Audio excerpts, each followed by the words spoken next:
La iniciativa presidencial para reformar al Poder Judicial de la Federación es perversa y solo puede ser aplaudida y aprobada por el oficialismo en el Poder Legislativo, por el crimen organizado y por esa parte de la población ignorante que ha sido previamente engañada y sometida.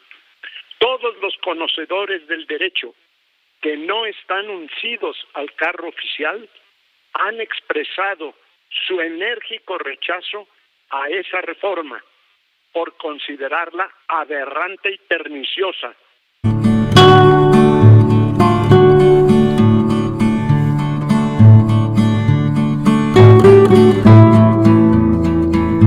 ¿Qué tiene que decir a todo esto el jefe Diego Fernández de Ceballos? Claro, en torno al tema de la reforma al poder judicial, un tema por demás, y no sobra decirlo, polémico. Diego, un saludo muy cordial, bienvenido a tu espacio. Igualmente, José. Pues ya escuchamos a Diego Fernández de Ceballos, alias La Ardilla, que dice que solo el pueblo ignorante está a favor de la reforma judicial. Amigos y amigas, vamos a ir a esa entrevista con Pepe Cárdenas y también vamos a ir a una entrevista que hizo Poncho Rodríguez a Arturo Ávila, donde nos explica exactamente de qué se trata la reforma judicial. Y dice el jefe Diego que la gente es ignorante. Vamos a ver unas entrevistas que hicieron al pueblo de México en las calles. ¿Qué opina de la reforma judicial? Vamos a ir a este video.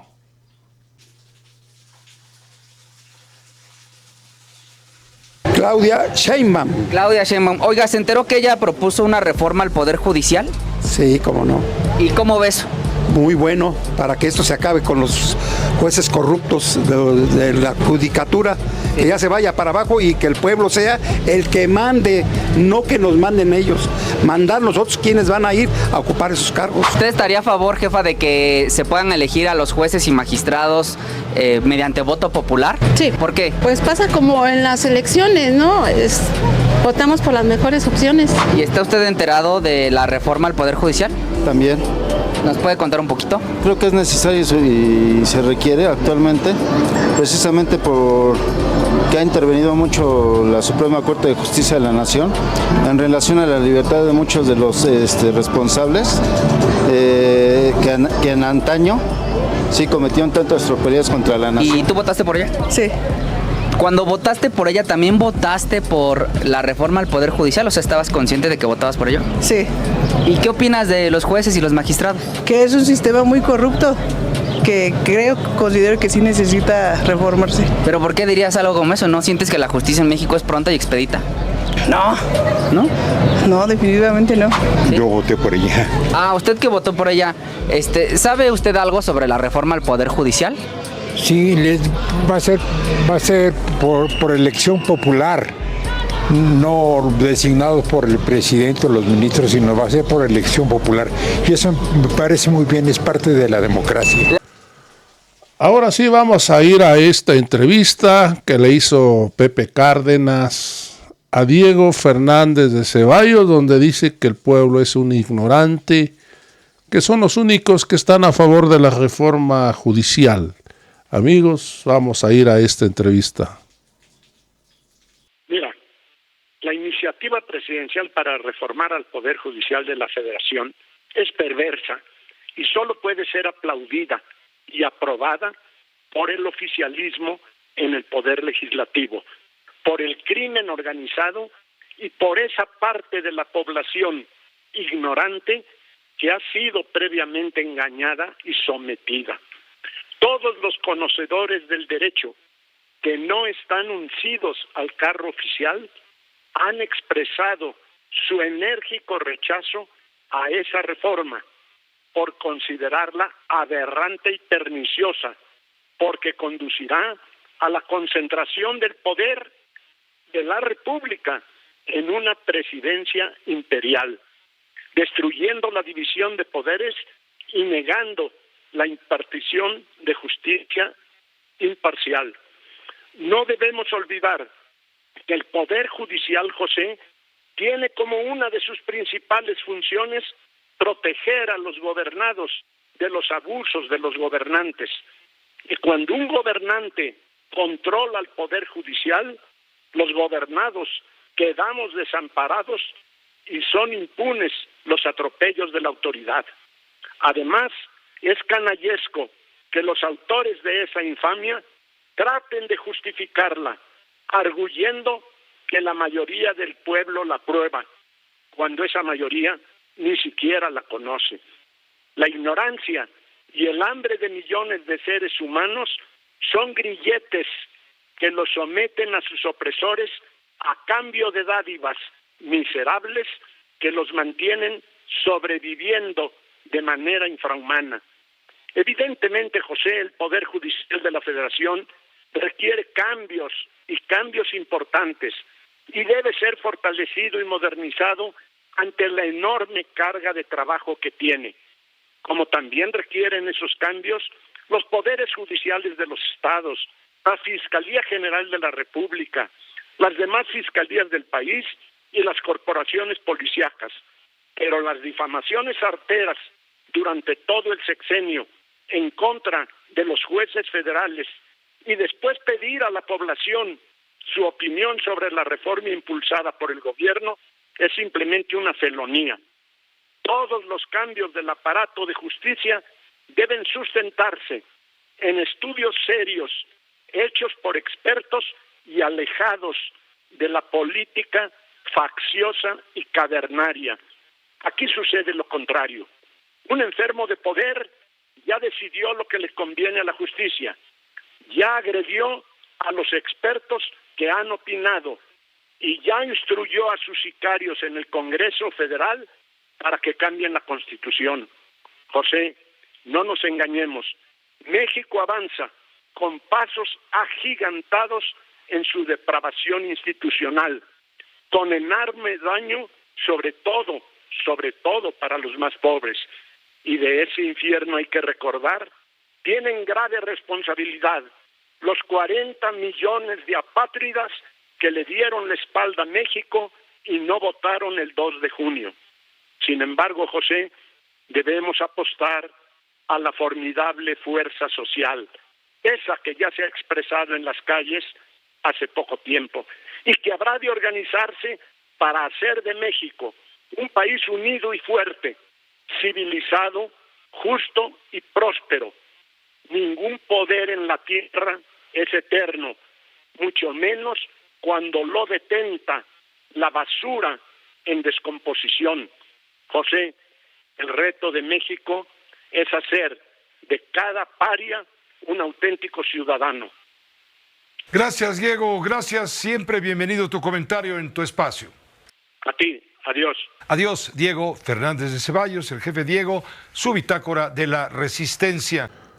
Ahora sí, amigos y amigas, vamos a ir a esta interesante entrevista que hizo Poncho Rodríguez, Arturo Ávila, donde nos dice que la reforma al Poder Judicial nos convertirá en Venezuela o en Dinamarca. El exvocero de Claudia Sheinbaum, Arturo Ávila, nos explica todo sobre esta reforma que le quita el fuero, el sueño a varias y a varios panistas. Amigos y amigas, vamos a ir a la entrevista. Hay muchas dudas sobre el Poder Judicial y mientras unos dicen que este Poder Judicial es un acierto del siguiente sexenio de la doctora Claudia Sheinbaum, es una manera buena de comenzar, es una manera de cepillar, es una manera de cambiarte el peinado, es una manera de cerrar ciclos para comenzar otro sexenio, pues otras personas con una manera alterada de percibir la realidad, pues dicen que vamos a hacer Venezuela, que ahora sí Morena se va a quedar todo el poder, que nos van a hacer la circuncisión obligatoria, muchísimas cosas que han caracterizado el rigor de nuestras tías panistas que se informan por WhatsApp.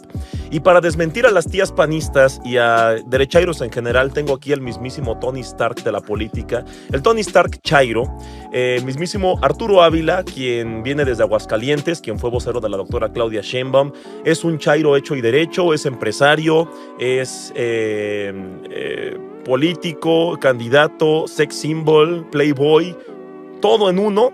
Y este invitadazo de hoy nos va a explicar con desde una perspectiva técnica, ¿no? Legal, pasito por pasito, como el vocero más serio, correcto y técnico de la 4T, nos va a explicar a detalle esta controversial reforma del Poder Judicial. Arturo, muy buenos días, ¿cómo estás? Poncho, muy buenos días, con el gusto de saludarte. Te faltó que me va a tocar, como diputado federal electo, aprobar esta iniciativa y, por supuesto, otras que forman parte del Plan C. Todavía te podemos hablar de tú, todavía te podemos molestar, te podemos hacer memes, porque después va a ser el señor diputado. Siempre me podrás hablar de tú, mi queridísimo Poncho, ya sabes. Yo mucho cariño. Fíjate que me parece muy importante empezar con el debate de que yo ayer escribía una columna en un periódico nacional y yo ponía, ya relájense con la reforma judicial, ¿no? De pronto vemos en algunas narrativas mediáticas que ya sabemos a qué responden y a qué intereses responden, ¿no? Estas ideas de que cómo es posible que se va a reformar el Poder Judicial, cómo es posible que el presidente quiere hacer que los magistrados, los ministros y los jueces se elijan popularmente, cómo es posible que le van a quitar autonomía a uno de los poderes de la Unión, ¿no? Y la realidad es que más allá de una reforma que le quite poder al Poder Judicial, lo que pretende la reforma al Poder Judicial es fortalecerlo. Lo que pretende la reforma al Poder Judicial es tener una legislación que verdaderamente sea justa. Lo que pretende esta reforma es que tengamos una legislación que incluso sea un referente a nivel internacional. Y por eso, en la reunión que tuvimos con la doctora Claudia Sheinbaum, nos pide algunas misiones a los legisladores electos. Nos dice, bueno, primero, regresen al territorio y mediante asambleas informativas, que es algo que hacemos en Morena, es parte del movimiento, con sus votantes expliquen de qué trata, para que la gente no se confunda. Segundo, vayan también a socializar a los medios de comunicación con mucha claridad de qué trata la reforma al Poder Judicial. Yo creo que la primera la logramos en la campaña. ¿Por qué? Porque yo recuerdo que a donde íbamos, cuando acompañábamos a la doctora Claudia Sheinbaum, ella le preguntaba a la gente, oigan, ¿y ustedes quieren que haya una reforma al Poder Judicial? Y la gente masivamente respondía sí, ¿no? Y oye, pero dicen luego en redes sociales, o dice mi querido tío Lasraki, que la gente no sabe ni qué es el Poder Judicial y que levantan la mano pues porque son chairos y lo que diga Morena, son así como robots y levante la mano, chairos, sí, viva la 4T. La gente está informada, la gente sabe qué es la reforma judicial. Está muy informada, fíjate, yo me quedo con el dicho del presidente Andrés Manuel López Obrador. Tonto el que piensa que el pueblo es tonto, ¿no? A nosotros, que fuimos candidatos, nos toca ir a recorrer todos los territorios y la gente está más politizada que nunca. Yo te diría que está más informada incluso que estos derechairos que se sienten dueños de la información. Yo siempre he dicho que estos derechairos, me los imagino perfectamente bien en algún club campestre o en algún club deportivo, en el vapor, ya sabes, con la toallita, espero, ¿no? Yo no me los quiero imaginar tan explícitamente, con la toallita, sí. Arreglando el mundo. Pero además, hablan con una suerte de que el mundo es ese círculo en el que ellos viven. Y por eso la elección de 2024 les dio una elección histórica. Primero les enseñó que México es mucho más grande que lo que ellos piensan. Que su sauna. Que ese pequeño sauna y que ese pequeño círculo, ¿no? Segundo, les enseñó también que la gente está politizada y que sabe qué quiere y qué tipo de gobierno quiere. ¿Pero tú crees que les haya enseñado eso, Arturo, o crees que confirmó su teoría de que toda la gente es tonta menos ellos? Porque somos, a veces peco de ingenuo y digo, bueno, ya, después de estos 35 millones de bofetadones, seguramente ya entendieron que la gente está politizada y ellos no tienen la razón. Pero puede que digan ellos, ay, güey, o sea, ¿ves? Lo que tengo diciéndote desde hace meses, todos son tontos menos nosotros. ¿Habrán aprendido o habrán confirmado su prejuicio? Yo creo que una parte sí. Mi impresión cuando voy viendo los medios de comunicación, cuando voy viendo incluso algunos de los referentes que participaron en la campaña, es que si no lo entendieron, por lo menos simulan que entendieron, ¿no? He visto por ahí algunas personas que ya salen a reconocer que algo hicieron mal. Yo les tengo mucha desconfianza porque son bastante camaleónicos, ¿no? En mi opinión, Hay otros que abiertamente siguen en esta negación y seguramente seguirán en esta negación y morirán en esta negación y no entenderán que el pueblo de México ya cambió. Mi opinión es que es muy claro el mandato que nos han dado.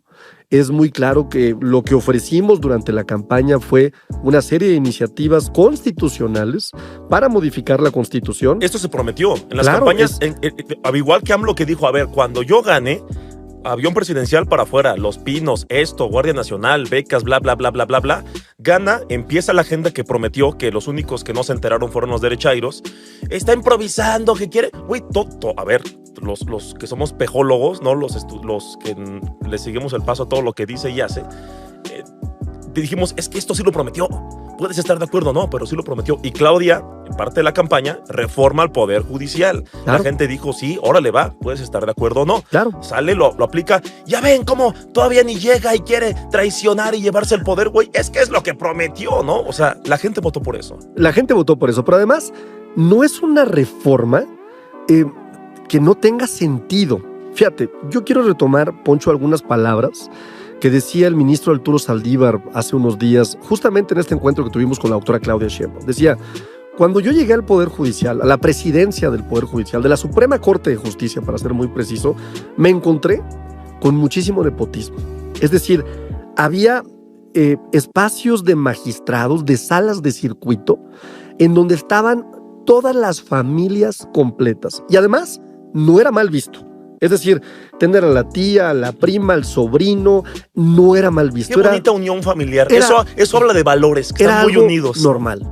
La segunda cosa que a mí me preocupó mucho fue cuando el ministro mencionó que cuando llega también como presidente de la Suprema Corte de Justicia se encuentra con casos de abuso sexual, con casos de acoso sexual. Incluso refirió un caso en donde un magistrado había en 2 o 3 ocasiones a distintas mujeres y nada le había pasado. O sea, imagínate a qué extremo, ¿no? Uh-huh. También refiere que había intereses de poder, es decir, abogados de estos que se creen súper renombrados, tipo Gil Schwartz y estos que tienen un gran éxito en sus sentencias, que estaban coludidos con el Poder Judicial. Es decir, había una colusión directa con el Poder Judicial y por eso la eficiencia que tenían estos despachos carísimos y de renombre, ¿no? Sí. Pues de pronto correspondía a una realidad que no era la jurídica, claramente, ¿no? Entonces, ¿qué hace el ministro Saldívar? Empieza a hacer cambios, ¿no? Otra cosa que mencionaba él, la escuela que da la entrada para que tú puedas tener una carrera judicial o una carrera de juez o una carrera de magistrado o llegar a ser ministro, pues no cumplía ni siquiera con las normas de los concursos de oposición. Es decir, se favorecía también a ciertas personas. Llega Arturo, hace ciertas reformas, empieza a haber resultados, llega Norma Piña y vuelve el retroceso. Vuelven jueces que habían salido, vuelven las familias a ocupar las salas de los magistrados y vuelve toda esta opacidad al sistema judicial. Pero hay una persona que es la mera de, ¿cómo se llama este organismo? Del Consejo de la Judicatura.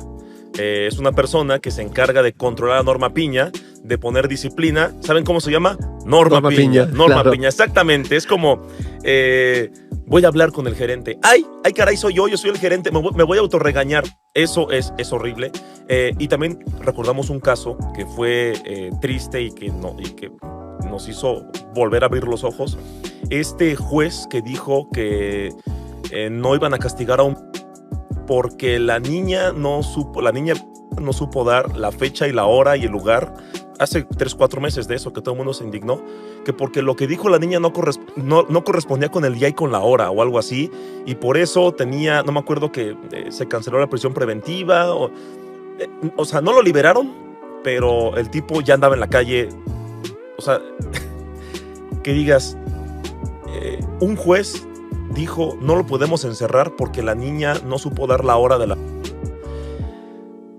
Por Dios, diría que es un meme, pero no, porque sería de mal gusto. La situación jurídica es un meme. Uh-huh. Y que todavía lo hace menos gracioso que haya gente que diga, no te atrevas a cambiar eso porque entonces eres un autoritario. Vamos a rebobinar un poquito. Para las personas que ahorita nos están viendo y con peras y manzanas y con frijol con gorgojo, nada más como para hacer una cuestión de primaria, ¿no? Tenemos los 3 poderes: el poder ejecutivo, del presidente o presidenta; el legislativo, ¿no? De los, valga la redundancia, legisladores, las cámaras, diputados, senadores, y el poder judicial, que son los jueces, son los ministros, son los que dan las sentencias. Son todos estos que ejecutan la justicia, ¿no? Los que deciden qué es justo y qué no, y cómo te castigan. Vamos a lo básico. ¿Cómo es que hoy los ministros y jueces están ahí hoy? Tocaron la puerta, son los más capaces, hicieron un concurso, modelaron, se treparon como un reto de Ninja Warrior. ¿Por qué están ahí? ¿Por qué ellos llegaron hoy? ¿Son los más capaces? ¿Llegaron ahí por exámenes de honestidad? ¿Por qué están ahí? ¿Y qué pretende cambiar esta reforma? ¿Dónde está la oportunidad? ¿No hay un riesgo de que quieren quitar a todos y ahora los jueces van a ser los que más digan que AMLO es el mejor y que viva la 4T? ¿Así va a ser el nuevo criterio o qué, Arturo? No. Explícanos eso. No, a ver, justamente yo creo que es una de las partes elementales y más sustanciales de esta reforma judicial. Perdón, primero, ¿cómo llegaron esos jueces ahí? Bueno, a ver, llegan porque los proponen en varios casos. Por ejemplo, en el caso de los ministros, pues son propuestas del Ejecutivo incluso, que pasan por el Senado. Y si no pasan por el Senado, pues pasan directamente por el Ejecutivo. Fíjate, ayer decía Fernández Noroña, si verdaderamente no fuéramos nosotros demócratas, pues con la mayoría calificada que tenemos, pues tan sencillo que elegimos a todos los ministros de la Suprema Corte de Justicia. Como hizo Ernesto Zedillo. Exacto. Que sacó a todos. Se pilló a todos y puso a los que quiso a modo. Amigos. Y nosotros estamos proponiendo totalmente lo contrario. Lo que estamos diciendo es que se someta a la elección del pueblo, pero ojo, bien importante, con un mecanismo que nos deje a las mejores personas, porque hoy no tenemos a las mejores personas. Hoy, como ya lo mencioné, tenemos nepotismo, tenemos gente que llega porque tiene amigos, tenemos que ni siquiera presenta exámenes de oposición, tenemos amigos de los amigos. Hay una enorme corrupción. ¿Qué es un examen de oposición? Pues un examen que presentas y que dice qué capacidades tienes para poder ser juez o no ser juez, ¿no? Y en ese sentido, pues hoy tenemos una gran cantidad de jueces que pues incluso dicen por ahí que hasta les pasan lo que tienen que poner en el examen de oposición. Qué irónico, ¿no? Que ¿por qué eres impartidor de justicia? Pues porque hice trampa de un examen. Imagínate, ¿no? Imagínate a qué grado, ¿no? Fíjate, ayer la DEA decía, o antier decía la DEA, ¿no? Es que hay el riesgo de que entren perfiles improvisados, impulsados por narcotráfico. Y el presidente Andrés Manuel ayer fue muy claro. Primero, no se metan en lo que no les importa. ¿Ustedes qué, no? ¿Ustedes qué? Pero segundo, perdón, pero como estamos hoy, es justamente como podríamos pensar que ha habido una influencia importante de intereses económicos, porque interés económico también puede ser igual al narcotráfico. A ver, te voy a dar un ejemplo muy reciente. Hace poco, después de una enorme investigación de la Secretaría de la Defensa, de la Secretaría de la Marina, de la Guardia Nacional, detienen al hermano del Mencho. ¿Cuánto trabajo y esfuerzo costó detener a un objetivo criminal tan importante? ¿Cuánto tiempo tardó en salir? ¿2 días? ¿3 días? ¿Por qué? Porque un juez le otorgó la libertad. ¿Bajo qué criterio? Bueno, declaran culpable a Genaro García Luna y en menos de 5 horas le descongelan las cuentas a la esposa de Genaro García Luna. Ahí está el otro caso. Alguien va a decir que es una coincidencia del destino. Alguien va a decir que nuestro querido Poder Judicial es libre de pecado. Qué coincidencias, ¿no? Sí. Y entonces, ¿qué pretende esta reforma? Pues pretende darle una estructura distinta. Primero, que tengas legitimidad popular. Creo que eso vale mucho. Pretende también quitar muchos vicios que hay. Y entonces déjame explicarte algunos datos, fíjate. Perdón, Arturo, nada más para el tema de por qué está hoy la Corte ahí. Los ministros y los jueces y todo. Vamos a hablar de los ministros, ¿no? De la Suprema Corte de Justicia, controversiales y todo. Que tenemos ahí a alguien que anda, Norma Piña, amenazando por WhatsApp a los de Morena, diciendo que jajajaja en la madrugada, no sé qué más. Surreal el momento, pensamos que era falso, pero es... Qué raro que sí sea... Al expresidente del Tribunal Electoral, reuniéndose escondidas con Alito Moreno. Exactamente. No, o a Norma Piña reuniéndose con Alito Moreno. Por eso, sí, Norma Piña es increíble. Y días antes de la elección y diciendo ni se les ocurra pensar mal. Tenemos ahí a una persona también que tiene en su cajón bien empolvados todos los temas de los impuestos que no ha pagado Salinas Pliego. Ahí está en su cajoncito, dice, no me interesa. ¿De qué? ¿De impuestos Salinas Pliego? ¿Quién es ese? ¿No? Ahí están varios personajes. Vamos a decir que diferentes agendas, ideologías, siendo ingenuos, ideologías, ¿no? ¿Por qué están ahí hoy? Llegaron desde otros sexenios. Sabemos que tienen mucho tiempo ahí, unos son nuevos, otros no. Llegaron porque, y repito, hicieron exámenes, los eligió un Calderón, los eligió un Peña, los eligió un Fox, los eligió quién, porque luego hay gente que dice, es que López y es que Claudia quieren una corte en la que ellos elijan a los ministros. Es que eso es lo que ya pasa. Claro, de hecho es lo que pasa. De hecho, los presidentes acaban logrando que los ministros que ellos eligen sean parte de la Suprema Corte de Justicia. Ahí hay muchos casos documentados de personas que han participado en el Poder Judicial en la Suprema Corte de Justicia que han sido propuestas de los presidentes y acaban siendo ministros de la Suprema Corte de Justicia sin ni siquiera cumplir con el perfil jurídico. Fíjate qué tema, ¿no? Hemos tenido casos de ex procuradores de justicia, ¿no? Que formaron parte de un gabinete específico y que al parecer el premio de consolación fue ir a la Suprema Corte de Justicia. Como si fuera cualquier puesto. ¿No? Hemos visto también casos de funcionarios de Hacienda, ¿no? Funcionarios de Hacienda del sexenio de Enrique Peña Nieto, que cuando acabó el sexenio de Enrique Peña Nieto acabaron siendo y son hoy parte de los ministros de la Suprema Corte de Justicia. Otro de los datos importantes que se eternizan ahí porque la duración que tienen es de 15 años. Y la reforma plantea un cambio sustancial en eso. Plantea que se vaya a 12 años, pero plantea que en el caso de los magistrados no tengan un periodo de reelección. Sí para los jueces, porque se entiende que los jueces, una parte de ellos, no todos, hacen una vida de carrera en el Poder Judicial. Entonces ellos, si la gente elige seguir teniéndolos ahí, ¿no? Que además va a ser una decisión local. Es decir, cuando se convoque a elecciones, el Instituto Nacional Electoral en las boletas lo que va a tener es tu diputado federal, tu diputado local, tu gobernador si es el caso, ¿no? Y ahí abajo también van a venir las propuestas de tus jueces y de tus magistrados en su caso. ¿No te y gustó de tus ministros en su caso? Vas para afuera. Claro, oye, o hizo algo, cometió una injusticia, ¿no? Y entonces, ¿qué vamos a hacer? Vamos a volver pública también la vida de los jueces, porque a veces es tan privada que cuando escuchamos que un juez liberó a un delincuente no sabemos ni quién fue, y entonces van a ser públicas. 2, no significa, y esto me parece muy importante decirlo, Poncho, que cualquier persona, ¿no? Podría ser juez. Tiene que cumplir, por supuesto, con las aptitudes y con las capacidades para ser un juzgador, con los requisitos previos para poder tomar esa decisión y para poder ser un juzgador. Y una vez ahí, una vez que se define esa parte, se logra entonces votar. Pero además, mira, el esquema me parece muy interesante. Fíjate, algunos datos. Se va a reducir el número de ministras y ministros de 11 a 9, tenías razón, perdón. El periodo de su encargo va a bajar de 15 años a 12 años, es decir, quitamos 2 que no hacían ningún sentido y que viene de la época de Zedillo, de esta reforma que hicieron ellos, que por cierto la hicieron al vapor y con mucha rapidez, ¿no? La otra que me parece muy importante es, hay 2 salas en donde sesionan hoy los ministros de la Suprema Corte de Justicia y estas sesiones son privadas. Y las 2 salas. Y se dice que en estas sesiones suceden cosas que a veces deberían ser públicas. No pensemos mal, hablamos temas de legislativos, ¿no? Así bueno, es.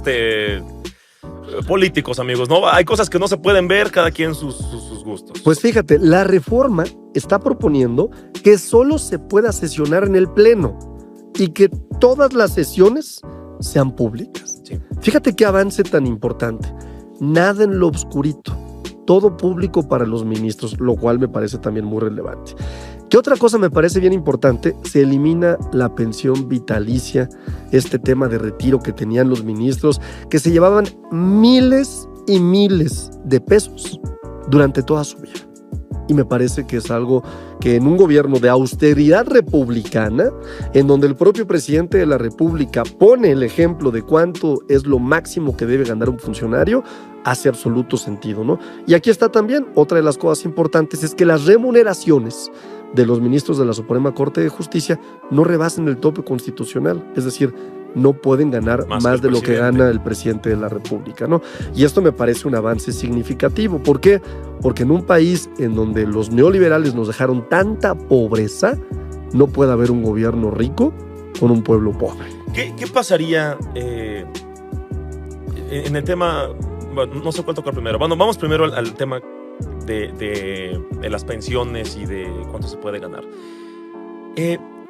El ejercicio de ser juez, ¿no? De ser un ministro, puedes llevar, pues sí, castigar a alguien, aprobar el tema del litio, por ejemplo, ¿no? Que les fue tan mal porque ahí se vio muchos intereses económicos, pero también te puedes meter en muchos problemas. Puedes darle sentencias a un capo de capos y mucha gente dice, es que tienen que ganar muchísimo dinero porque su trabajo es mucho riesgo y tienen que estar cuidados y cuando salgan pues deben tener muchísimo dinero para cuidarse. ¿Hay algo que contemple eso? O sea, porque al final es un ejercicio...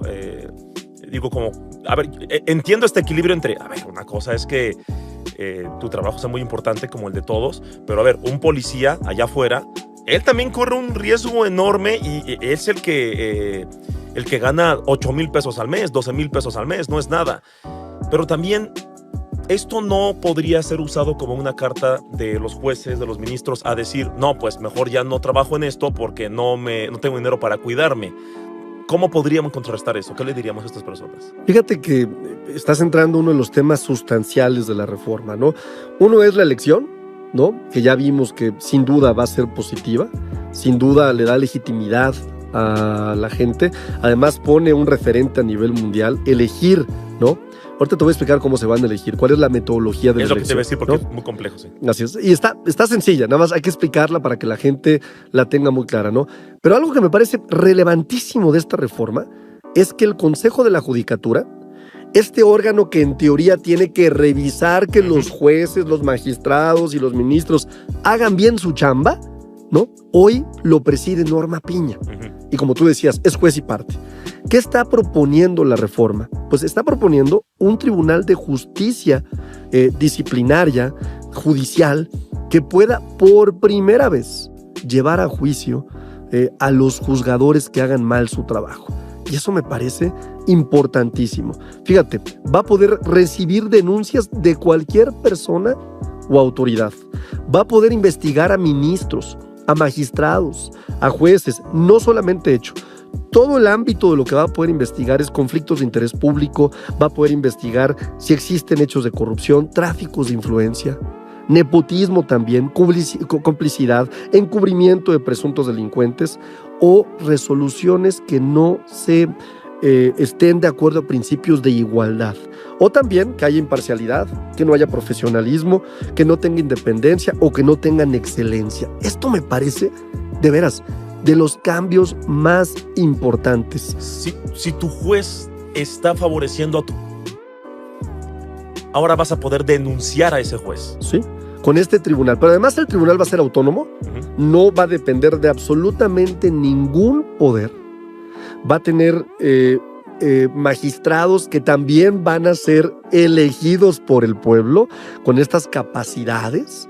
Y lo más importante es que va a tener facultades que le permitan llegar al fondo. Es decir, ¿qué puede lograr? Sanciones, amonestaciones, multas, suspensiones e incluso sustituciones. Y más allá de eso, puede incluso llevar a un ministerio público para que si existe un elemento penal, se lleve a cabo un juicio político y se pueda detener a estas personas. Es decir, por primera vez viene un contrapeso que diga, oye, espérame, no puedes hacer lo que te dé la gana, sí, ¿no? Yo, como empresario, por ejemplo, Poncho, y me voy a poner al nivel del empresario, ¿no? De pronto vives muchas injusticias en el sistema judicial. Es un lugar en donde, dependiendo de qué también esté relacionado el magistrado de circuito o el juzgador, te va en el juicio. Muchas veces puedes tener al mejor litigante y acabas perdiendo un juicio con absoluta ilegalidad. Que tú lo ves y dices, a ver, ¿pero cómo? Pero si esto estaba ganado, aquí está el contrato, aquí está esto, aquí está el otro, y lo pierdes, ¿no? Y una vez que llegaste a la sentencia definitiva, ya no hay mucho que hacer, se amoló. Esto te va a permitir decir, a ver, hay un órgano independiente, te voy a acusar con este órgano. hay un órgano independiente, ¿no?, que no tiene un interés jurídico en el tema, que va a poder revisar el asunto y llevar a cabo destituciones. ¿Esto qué va a hacer? Eficientar. Sí. Va a volver a la gente mucho más centrada en llevar a cabo su trabajo de una forma correcta, ¿no? Y otra cosa que propone la reforma, que tiene que ver con esta sustitución del Consejo de la Judicatura, es un órgano de administración judicial. 5 personas designadas por un periodo de 6 años, en donde van a intervenir todos los poderes de la Unión. Fíjate, el Poder Ejecutivo va a nombrar a una de estas personas, el Senado va a nombrar a otra de estas personas y la Suprema Corte de Justicia podrá nombrar a 3 de estas personas. ¿Qué van a ver? Funciones administrativas, es decir, los recursos de la Suprema Corte de Justicia, la carrera judicial, que era lo que exactamente tú me decías. Oye, ¿cómo llegan? ¿Cuál es la carrera que tienen? ¿Cuál es el mérito? ¿Cómo es que hay un juez o hay un magistrado o hay un ministro? ¿Cómo llegan? ¿No? Temas de control interno y, por supuesto, el presupuesto de la Suprema Corte de Justicia de la Nación. Ese es uno de los cambios más importantes e incluso me parece un referente de justicia y de sistema legal para el mundo. Ahora el tema del voto popular. Yo entiendo la mala fe, la malicia con la que luego hacen análisis muchos de estos intelectuales y dicen, con esta reforma, con el voto popular, van a poder votar por Peso Pluma y va a quedar Peso Pluma como juez y va a quedar, no sé, Bellacat, ¿no? Y si la gente vota, pues va a quedar Luisito Comunica, ahí va a estar, ¿no? Porque van a hacer ahí, van a votar con likes, tonterías así. Tú dices, esta reforma pretende buscar un perfil mediante un proceso. Obviamente no van a hacer una asamblea. A ver, levante la mano quien quiere ser ministro. No, va a ser, voy a llegar, hago un examen, esta es mi trayectoria, me van a elegir, van a certificar, van a validar mi perfil. ¿Quiénes? Las cámaras. Fíjate, Poncho, sí, lo complejo que va a ser poder ser magistrado, ministro o juez. Y en la complejidad me parece que viene el nivel de exigencia, ¿no? Los ministros, los magistrados del Tribunal de Disciplina, que es del que ya hablamos, ¿no?, se van a elegir a nivel nacional con elecciones ordinarias a partir de 30 candidaturas paritarias. Y esto me parece también importante decirlo. Fíjate, el Poder Ejecutivo, es decir, el poder en donde tenemos a nuestra próxima presidenta, a ella le corresponde proponer hasta 10 candidaturas. Hasta 10 candidaturas. El Poder Legislativo, ¿no?, le va a poder proponer hasta 5 candidaturas por cada una de las cámaras. 5 en la Cámara de Diputados y 5 en la Cámara de Senadores. Y el Poder Judicial va a poder proponer también hasta 10 candidaturas a través del Pleno de la Suprema Corte, que ya hablamos que tiene que ser abierto, sí. Transparente, en audiencia pública, pero además con el voto de 6 ministros. Es decir, tiene que haber mayoría. Entonces, primero, ¿qué estamos viendo? Hay una labor de consensos. Es decir, hay una labor de equilibrios de poder. Las propuestas vienen del Poder Ejecutivo, vienen del Poder Legislativo, después de ser consensadas, y vienen también del Poder Judicial. ¿Por qué no? Pero no solamente eso. Después de eso, estas propuestas se van a la elección popular. Hay que agregar también que hay 1,633 magistrados de circuito y jueces de distrito, y estos se van a elegir en cada localidad, de acuerdo a las reglas locales que ponga cada localidad. ¿Por qué? Porque hay una soberanía de los estados. Y la gente conoce a las personas, claro, son situaciones diferentes. Claro, pero son 1,633. Pero no puede ser... un influencer que dice quiero ser ministro, voten por mí y ya. No, fíjate, el Senado de la República va a verificar que las candidaturas cumplan con los requisitos de ley. Habrá requisitos de ley. Y por supuesto también que tengan cumplimiento a las reglas del Instituto Nacional de Elección y Consultas, que va a ayudar a organizar esta elección. El futuro INE. Claro, el futuro INE. ¿Qué sigue también? Las campañas van a durar un periodo de 60 días. No hay etapa de precampañas. Ojo con esto. Prohibido el financiamiento público o privado. no hay financiamiento. Claro. ¿No? ¿Qué se les va a dar a estos candidatos? Tiempos de radio y televisión para poder difundir las propuestas y para poder participar en debates. Es decir, a partir de los tiempos de televisión tú podrás tomar una decisión en un sentido u otro. Los partidos políticos tienen prohibido hacer cualquier proselitismo a favor de un candidato o del otro, y por supuesto el Tribunal Electoral del Poder Judicial va a resolver impugnaciones y también va a declarar los resultados, salvo cuando se trate de sus propios integrantes. Es decir, en ese caso tendrá que ser nuevamente el Pleno de la Suprema Corte de Justicia de la Nación. Es decir, es un mecanismo auténticamente democrático y transparente. Auténticamente transparente, que en su forma requiere consensos, o sea, hay consensos, pero que al final lo deja en una boleta para que el ciudadano sea el que tome la decisión. ¿Te das cuenta de qué avance democrático estamos dando, Poncho? Es algo, es un volantazo, es algo completamente diferente. Ahora, yo, en mi limitada visión, hay cosas que yo digo es una gran ventaja, pero también me suena a veces como un arma de doble filo. Sin embargo, creo que por ejemplo, yo imagino que si los jueces son elegidos por voto popular, existe el riesgo de que en una resolución impopular pueda hacer que titubee quizá un juez, ¿no? Que diga, es que no manches, esta persona que es tan querida en la comunidad, pues resulta que sí es culpable de tal cosa, pues la puedo pensar más veces porque la gente se me va a ir encima. Son cositas que en el camino tenemos que ver cómo se pule, qué mecanismos pueden protegerlo, hacer una campaña. ¿Qué pasaría en ese caso? ¿Qué sigue? ¿Qué tribunal nuevo tienes en la ley para evitar este tipo de cuestiones? El Tribunal de Justicia Disciplinario, que antes no lo tenías. Antes te quedabas con tu sentencia y se acabó. Ahora puedes decir, oye, me parece que aquí se cometió algo que no es regular o que es ilícito.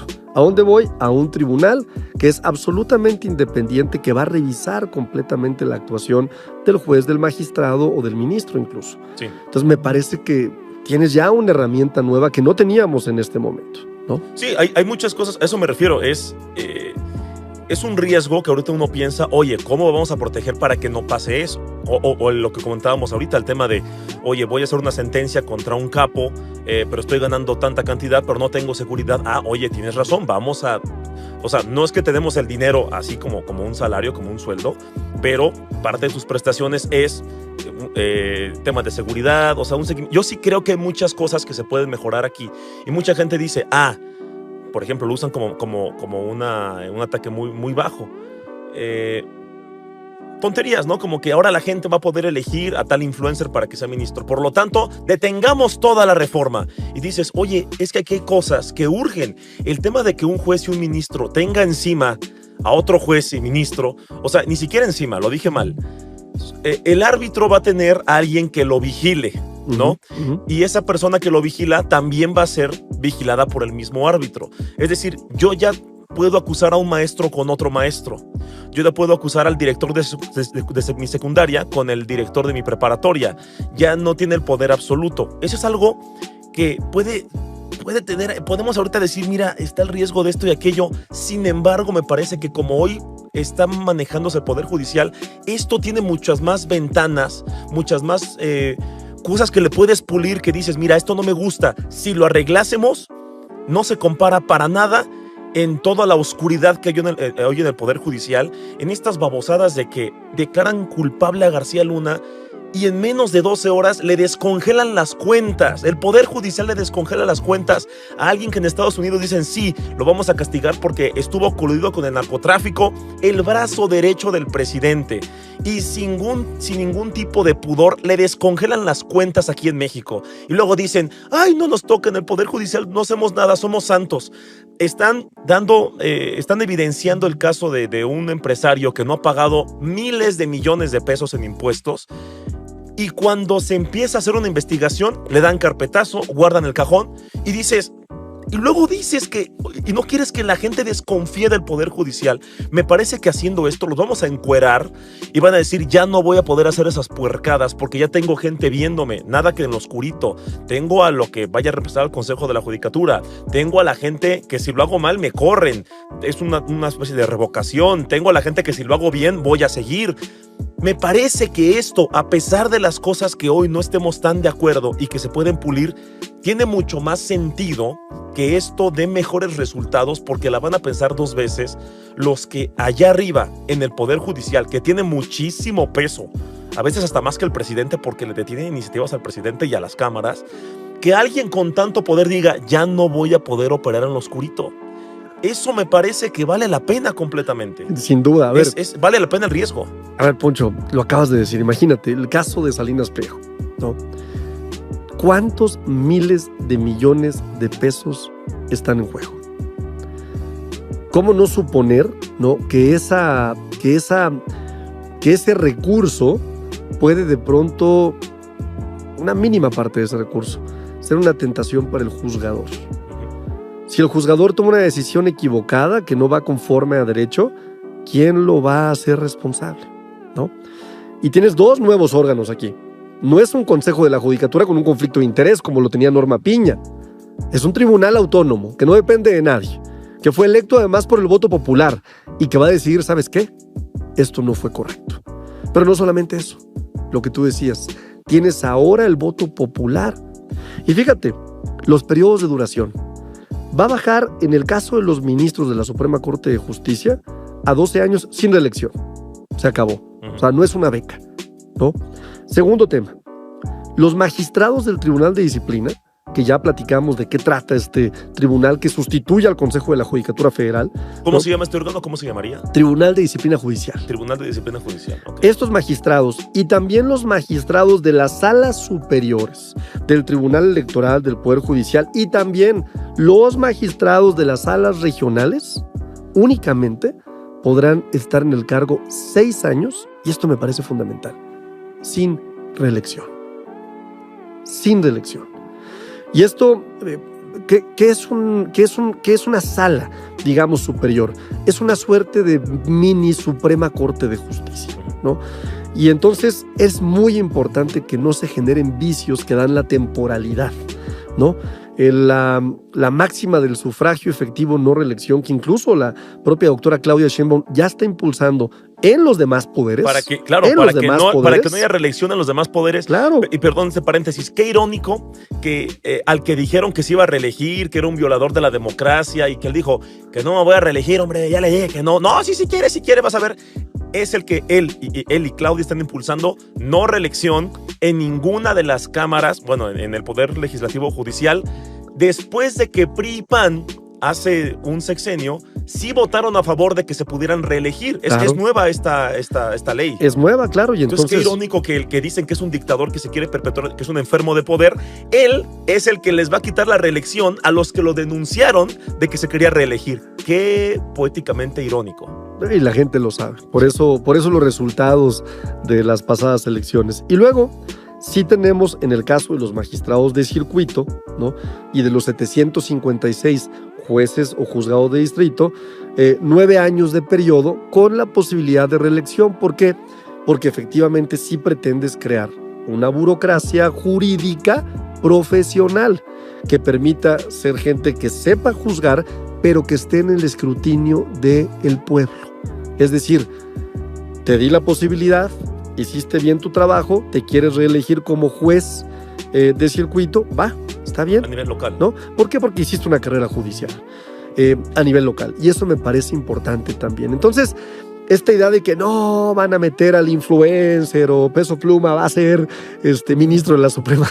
Poncho Gutiérrez ahí Poncho va a estar Gutiérrez encarcelando a Arturo Ávila. Va a estar ahí en su... ¿Cómo se llaman los que usan los ministros? ¿Como las togas? Como las togas. Las togas con el martillazo. Voy a tener aquí yo una cabecita así de Arturo Ávila aquí de juguete. ¿A quién pondrías en esa Suprema Corte de Justicia? ¿A quién pondría yo? Sí, de persona. A ver, si fuera el caso de que, a ver, vamos a escoger allá a la gente más popular para que sean parte de esta Suprema Corte de Justicia. Para pesadilla de las tías panistas, ¿a quién pondría yo? Pondría a Noroña. Pondría a ¿a quién más le Pondría a AMLO. Imagínate, Andrés Manuel. A AMLO, a Noroña, a Poncho Gutiérrez, pondría a Tolini, pondría a... Híjole, ¿quién más no se les va al cuello? ¿Quién es así protagonista de...? Tendría que pensarlo. ¿Alguien que les quite el sueño a las tías panistas? No, obviamente es broma. Sí buscaríamos perfiles que alguna vez hayan sido criticados por chairos y derechairos, porque eso te habla de bueno, déjame decirte, en esta lógica, que lo hicimos como broma, ¿no? Y un poquito como sarcasmo, pues eso se puede hacer ahora. Se podría hacer. Claro, es decir, con las leyes actuales, la presidenta, con la mayoría calificada que tiene, podría decir, pues, ¿por qué no Fernández Noroña, que se vaya a la corte, ¿no? Sí. O ¿por qué no Poncho Gutiérrez, que es mi amigo y que lo quiero mucho, claro, que se vaya a la corte también, ¿no? O ¿por qué no Arturo Ávila, que ya mejor deje la diputación y que se vaya a la corte? Eso se puede hacer hoy con una mayoría calificada. Y creo que cuando hablamos de riesgos, pues hay mucho más riesgo en dejar las cosas como están, sí, porque sí se responde a un interés específico, ¿no? A la propuesta que estamos haciendo. Y ahí es donde nuevamente la derecha vuelve a caer en esta suerte de fantasía creada, de narrativa mentirosa, de no estudio, de no investigación, de hablar por hablar, ¿no? Porque si fueran un poquito inteligentes, porque debo decirlo, creo que no lo son, ¿no? Si fueran un poquito inteligentes, sabrían que esta reforma le beneficia a la mayoría de las y de los mexicanos. Pero, y hasta ellos. Mira, te voy a decir algo de por qué tanta resistencia. Decía el compañero y amigo catedrático Juan Carlos Monedero, un promotor de la izquierda española, ¿no? Que cuando la derecha deja de ganar elecciones, lo que hace es enquistarse en los poderes judiciales. E incluso los poderes judiciales han llegado a llevar a cabo golpes de Estado sin el respaldo de la gente.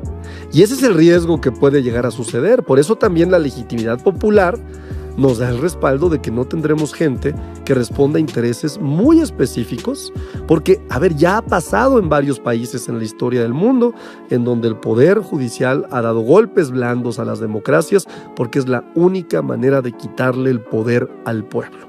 Y eso no queremos que suceda, ¿no? Y ya estaba pasando en México, la verdad hay que reconocerlo. Teníamos una Suprema Corte de Justicia de la Nación que echó para abajo incluso reformas constitucionales. Perdón, yo puedo estar de acuerdo en una acción de inconstitucionalidad, es decir, que me digan que esa ley no cumple con la Constitución.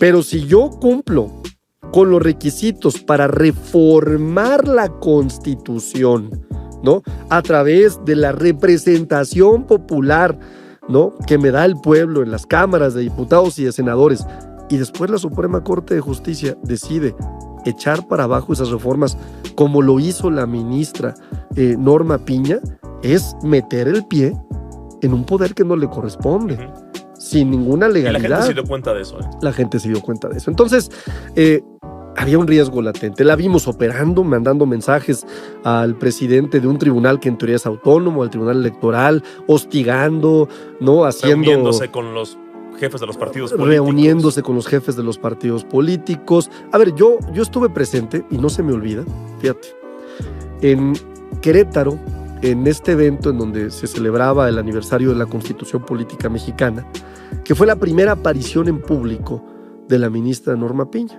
Ahí estuvo Andrés Manuel López Obrador. De hecho, ahí tengo un video en mi Instagram donde lo saludo y le doy un abrazo y me tomo la foto con él. Y desde ahí, el mensaje que mandó era muy claro. Cuando todos nos paramos, ¿no? ¿Por qué? Porque hay una investidura presidencial, claro, ¿no?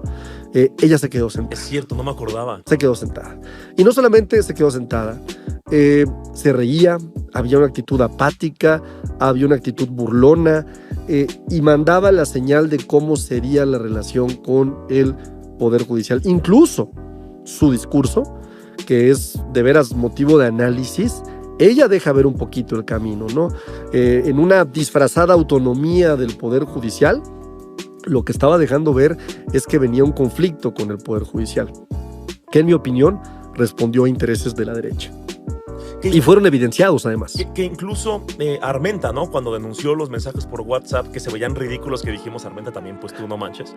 yo dije, o sea, esto me está amenazando. Ajá, que decía, mire, me está amenazando, jaja, soy Norma Piña, jaja, cuídate, no sé qué, cosas así, ¿no? Dijimos, ay, o sea, no seas exagerado. Pues salió y ella dijo, sí, lo que dije en privado lo sostengo en público. Oye, ¿qué haces amenazando a la madrugada? Él era diputado en ese entonces. Senador. Y lo amenaza por WhatsApp con jajajaja, vas a ver, conmigo no te metas, jajaja, no sé qué más. ¿Y a quién más amenazó después? Al presidente del Tribunal Electoral, al expresidente, ¿no? Pidiéndole que resolviera en cierto sentido cierta sentencia. Imagínate. Poco antes de la elección, ¿eh? Imagínate a qué grado estábamos llegando y tú ves la conversación y es de terror. O sea, era una persona que además de tener insomnio, porque lo hacía en la madrugada. Sí, ¿no? Sí. No está bien ver Netflix. Imagínate que de pronto a la 1 de la mañana te aparece ¡pum! Norma Piña. No, es película de terror, yo sí corro. No, ni lo abro, ni apago el celular y lo aviento. Sí, le llegó un mensaje y decía, más te vale que resuelvas así y así, tal, en la madrugada por WhatsApp. Claro, y el propio presidente del tribunal dice, oiga, ¿me está usted amenazando? No, yo nada más le estoy diciendo. Lo estoy invitando. Entonces, yo creo que el riesgo de que la derecha pudiera tratar de llevar a cabo acciones antidemocráticas utilizando el Poder Judicial, lo tuvimos latente en los últimos 2 años de gestión de la ministra Norma Piña, ¿no? Sí. Y me parece que esta reforma pues cae perfectamente bien para darle ese sentido democrático a la reforma judicial. Yo recuerdo cuando fue el tema del litio, ¿no? Que se iba a nacionalizar y todo esto, y votaron todos a favor, y faltó el último escalón, lo de la Corte, y AMLO dijo en la mañanera, esta es la prueba de fuego para ellos, ¿no? Y dijo AMLO, el litio va a ser, no sabemos si sí o si no, al parecer sí, el oro blanco en el futuro, no sé qué más, y va a ser, o sea, tenemos suerte de que en México tengamos estas reservas de litio y bla, bla, bla, bla. Y dice el presidente, mañana la Suprema Corte es el último filtro, ya todos votaron a favor, ya las cámaras, ya el Ejecutivo, de ellos va a depender que el litio sea nuestro, que el litio sea de los mexicanos, que las ganancias sean para nosotros, que no se le entregue a los privados, a los extranjeros. Y votan en contra. Votan en contra ante los ojos de los mexicanos como... ¿Cómo? ¿Por qué? Claro. ¿Por qué votan en contra de algo que no... De verdad, yo escuchaba los argumentos que decían, no, porque... ¿Por qué? O sea, dime por qué estás en contra de que nuestro litio sea explotado por nosotros y las ganancias se queden para nosotros. Sí, va a haber parte para una parte para la propiedad privada, para la iniciativa privada, para el sector privado, para que se pueda rentar el equipo, que ellos también se queden con un margen de ganancia, pero la mayor parte de la ganancia se la va a quedar México, nosotros. Votaron en contra de eso. ¿Por qué? Y dice AMLO, se los van a cobrar en las urnas. Claro. Y pasó. Y no solamente eso, a ver, la propia reforma a la Guardia Nacional. Sí. ¿Recuerdas? Una gestión impresionante en el Congreso, en el Senado, incluso otras fuerzas políticas votaron con Morena para que fuera una realidad, y era una reforma constitucional, y la Suprema Corte de Justicia sin ninguna facultad le echó para atrás, ¿no? Y eso me lleva a platicarte algunas nuevas reglas procesales que me parecen fundamentales, que va a también incluir esta reforma al Poder Judicial. Fíjate, una de ellas es la justicia expedita, y lo platicábamos cuando no estábamos al aire todavía, ¿no? Ahora sí van a estar obligados a tener resoluciones en un plazo máximo de 6 meses en asuntos fiscales, porque son de relevancia. Platicábamos del caso de Salinas Pliego, ¿no? Y también en asuntos penales de 1 año máximo. ¿Por qué? Porque son penas corporales las que están ahí involucradas, ¿no? Penas que implican cárcel o prisión. No puedes tener una persona 10 años porque el juez no tiene ganas de sacar una carpeta. No, o porque alguien está interesado en que alguien se quede ahí, ¿no? Entonces, esto me parece muy importante, ¿no? Ahí la justicia expedita viene a darle un nuevo sentido a la justicia en nuestro país. El siguiente tema que me parece importante es que se va a prohibir entregar o otorgar suspensiones contra leyes con efectos generales en amparos, controversias constitucionales o acciones de constitucionalidad. ¿Cómo es eso? Es lo que te mencionaba ahorita. El ejemplo perfecto. Se aprueba la reforma de la Guardia Nacional. Oye, hay un poder constituyente, electo por las gentes, formado en un Congreso que tiene 2 cámaras, la Cámara Baja y la Cámara Alta. Ambos poderes decidieron reformar la Constitución. ¿Reformada la Constitución? ¿Está reformada la Constitución? Ya está. Listo. No puede haber una acción de inconstitucionalidad sobre una reforma propuesta. Y entonces, ¿qué estás haciendo? Estás metiendo pie en un poder que no te corresponde. Porque el artículo 89 de la Constitución deja muy claro que la forma de gobernarse y de tener una forma de gobierno recae única y exclusivamente en el pueblo. Y es clarísimo. Sí. El pueblo decide elige cómo. Su forma de gobierno. El pueblo elige su forma de gobierno. Y si esa es la forma en la que se eligió, pues con el perdón de los demás.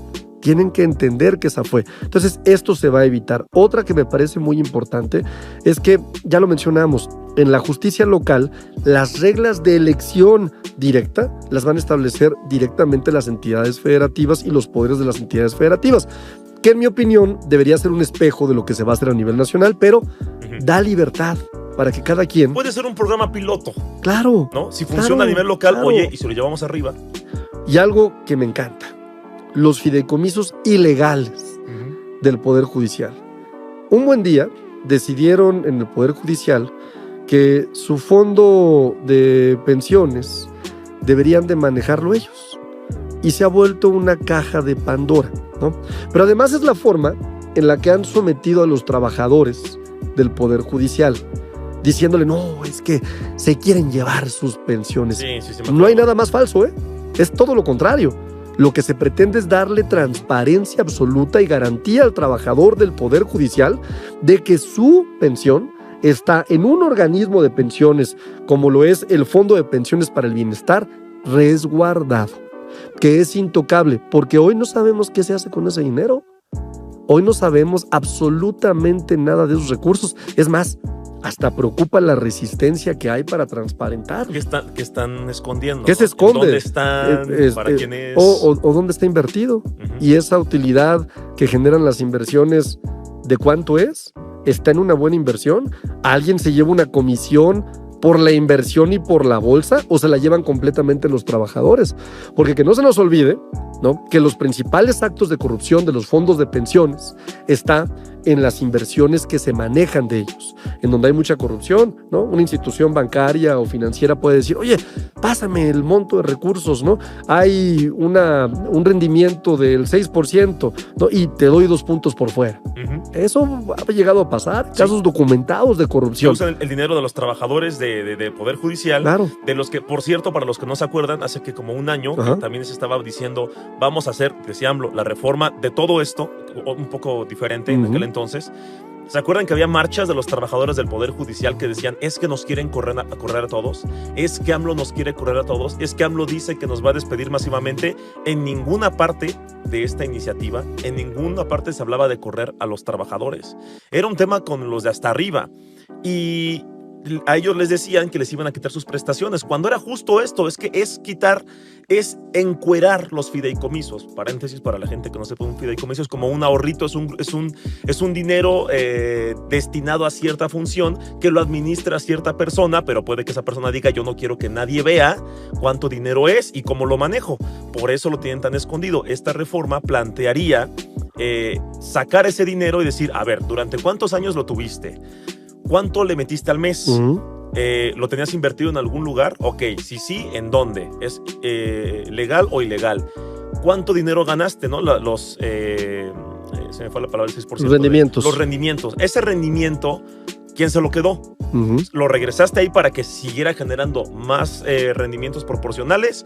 ¿O te lo quedaste tú? ¿O se lo quedó alguien más al que le estás haciendo un favor a cambio de alguna cosa rara? O incluso estás poniendo en riesgo el rendimiento, ¿no? Porque si algo no puedes poner en riesgo es un fondo de pensiones. ¿En qué bolsa está? ¿Qué restricciones hay para mover este tipo de inversiones? Entonces me parece que transparentar el fondo de pensiones para los trabajadores es un beneficio para el trabajador del Poder Judicial, pero ellos lo usaban para cooptar a los trabajadores.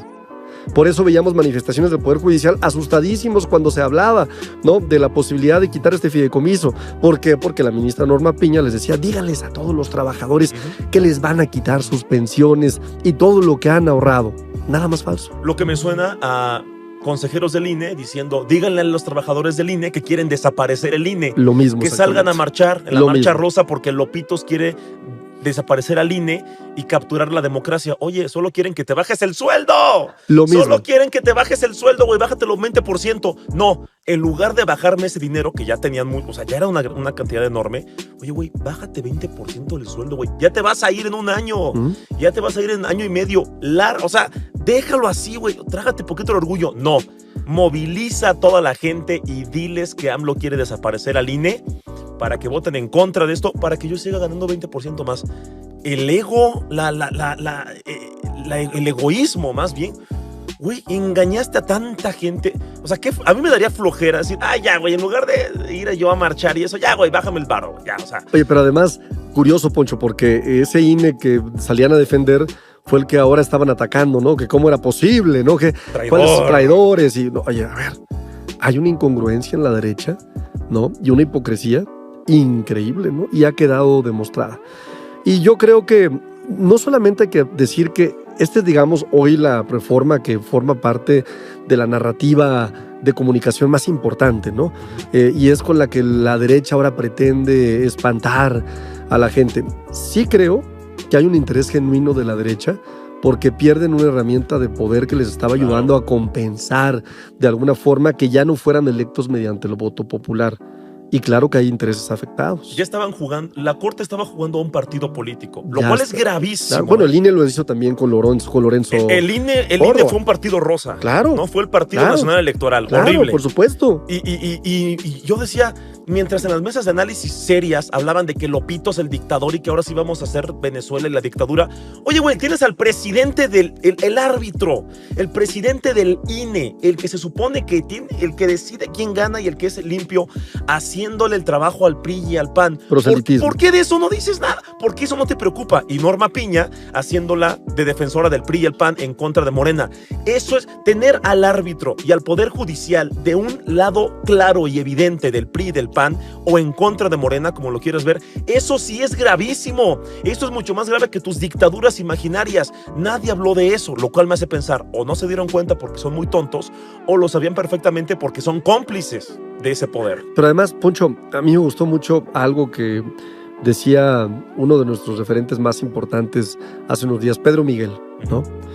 Decía, fíjate, nosotros en nuestro movimiento pacífico, porque es sin duda una insurrección pacífica lo que estamos viviendo en México, es una revolución pacífica y tiene más mérito porque nosotros no convocamos al pueblo a tomar las armas.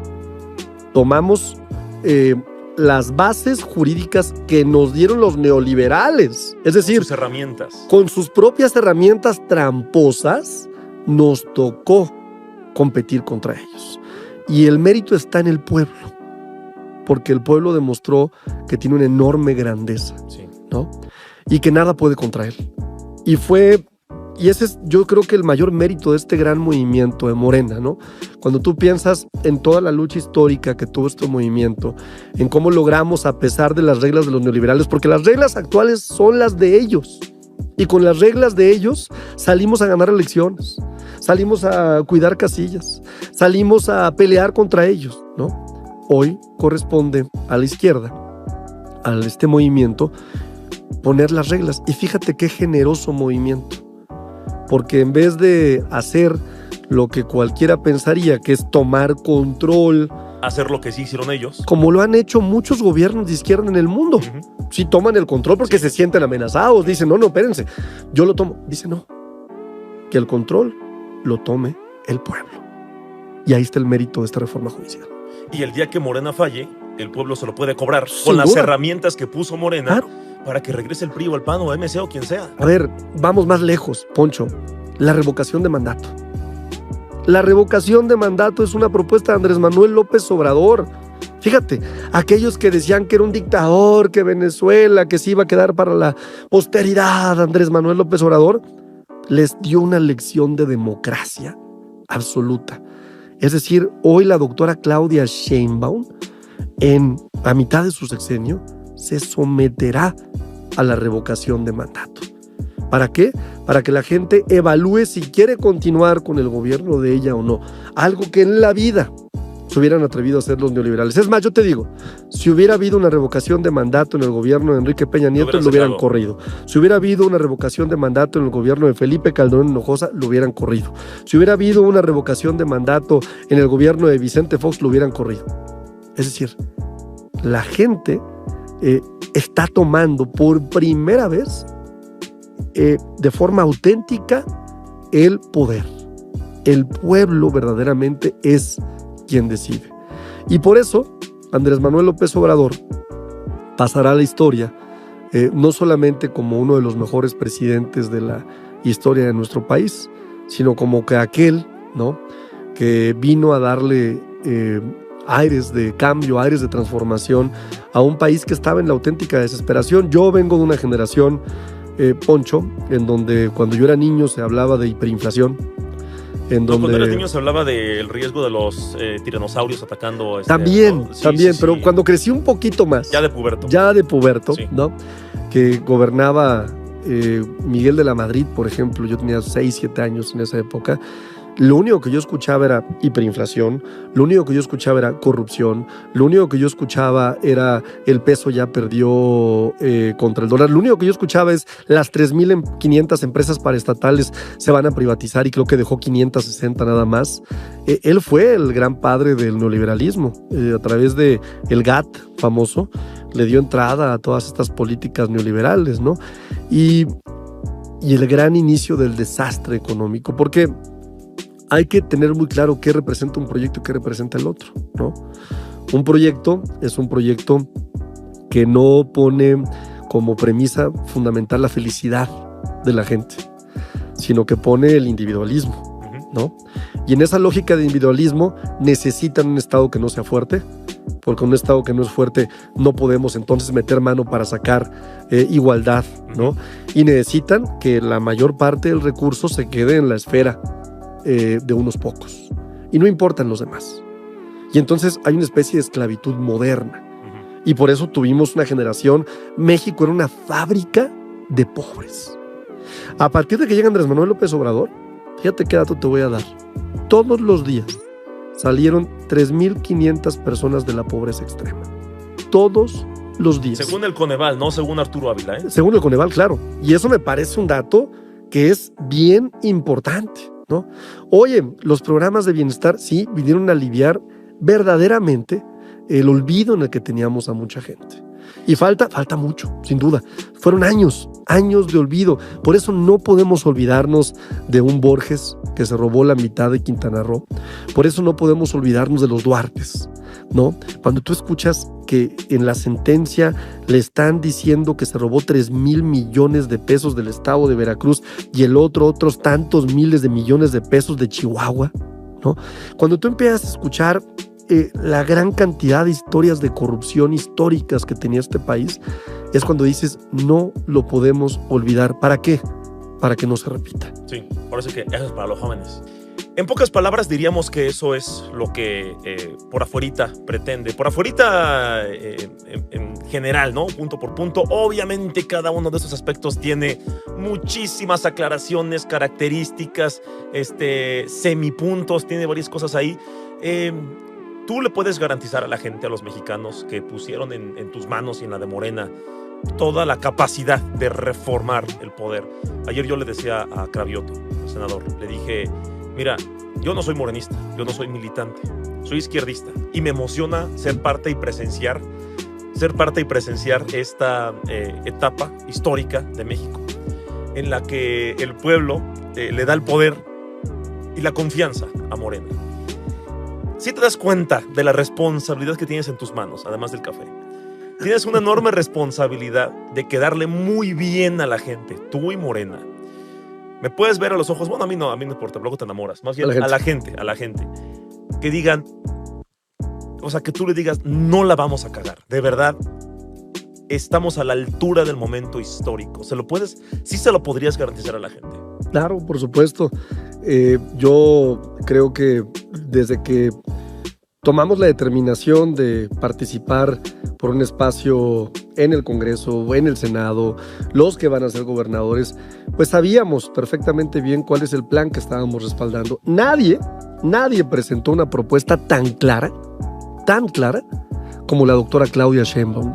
A mí que me tocó ser vocero, Poncho, de la doctora, pues me tocó conocer todos estos asuntos de primera mano, me tocó defenderlos, me tocó debatirlos con varias gentes que hoy deberían de estar en un manicomio. Sí, lo recuerdo. Y lo entendemos y lo conocemos bastante bien. Y además, no somos gente improvisada. Tú dices, oye Arturo, tú eres empresario. Sí, soy empresario, pero también soy licenciado en Derecho. Tengo estudios en UT, en Austin, de Derecho Angloamericano, ¿no? Tengo una maestría en Dirección de Empresas por el IPADE. Tengo estudios en Harvard. Es decir, no hay una improvisación de la preparación que tenemos para poder entender qué es lo que estamos haciendo. Y en esa lógica, pues no le vamos a fallar al pueblo de México, sin duda. Arturo, ahí está, un poquito de la reforma judicial, al Poder Judicial. Cualquier duda, pueden seguir a Arturo en sus redes sociales. En su Instagram te encuentro como Arturo Ávila, en Facebook, en OnlyFans ahorita nos va a decir cómo lo encontramos también, @ eso sí calienta, esa es tu red. Ya después, eso sí calienta, _mucho. Eso sí calienta, _mucho. Es que la mía es @ eso sí calienta, la de Arturo Ávila es eso sí mucho. Calienta, mucho Aguascalientes. Bueno, Arturo, muchas gracias, vamos a estar muy al pendiente de todo esto. Te estaremos exigiendo y estaremos reconociendo las cosas buenas también. Espero verte en el Congreso para que nos visites mucho. No, espero que me veas algún día de ministro, más bien. Por favor. Yo a ver si puedo proponerte por ahí. Muchas gracias. Podemos hacer el intento, a ver si pasa. Por ir estudiando. A ver si es cierto que podríamos poner un peso pluma, sí. Pondremos, sin hacer la comparación, gracias, ¿no? Me queda claro que usted es un hombre estudiado, por supuesto. Ahorita, ¿no? En YouTube voy a ver aprender Derecho en 5 minutos. Entonces ahorita voy a darle a ver si es cierto que se puede, que cualquier menso puede estar ahí. Arturo, muchas gracias. Gracias, querido Poncho.